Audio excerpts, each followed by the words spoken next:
के माण्हू खे पहिरीं नज़र में त जेकॾहिं हिनखे काटन जोड़ो पातल आहे त उनखे उहा इज़त मिलंदी। वरी बि जेकॾहिं उहो महिराण कार में आयो आहे त उनखां थोरी मथे इज़त मिलंदी। वरी ॾिसंदा त वीगो में आयो आहे त उनखे अञा थोरी मथे इज़त मिलंदी। ऐं अञा बि असांजो माण्हू ॾिसंदो त जेकॾहिं वीगो में त आयो आहे पर ॿ पुलिस जूं गाॾियूं गॾनि त पोइ वरी अञा मथे इज़त मिलंदी।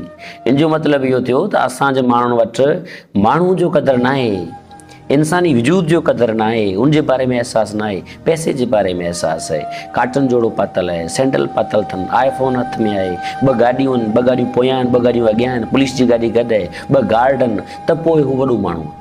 बाक़ी आस पास ई तव्हांजे पाड़े में को नेक नियत वेठो आहे, को सादो माण्हू वेठो आहे, को ग़रीब माण्हू वेठो आहे, को तव्हांजो ई भरजियलु माण्हू वेठो आहे, को तव्हांखे ई सम्झंदड़ तव्हांजी ॾुखियनि ग़मनि में शरीक थींदड़ माण्हू वेठो आहे, पर उनजो तव्हांखे क़दुरु न हूंदो। असांजे माण्हू खे उनजो क़दुरु न आहे। तंहिंजे करे असांखे सोचणु खपनि इहे तोड़े जूं नंढियूं शयूं आहिनि, पर पंहिंजे जोहर में तमामु वॾियूं शयूं आहिनि। जेके बि शयूं असांखे आम लॻनि थियूं, नंढड़ियूं लॻनि थियूं, उहे ई पंहिंजे जोहर में ऐं हक़ीक़ी ऐं सही मायने में ख़ासि ऐं वॾियूं शयूं हूंदियूं आहिनि, वॾियूं ॻाल्हियूं हूंदियूं आहिनि।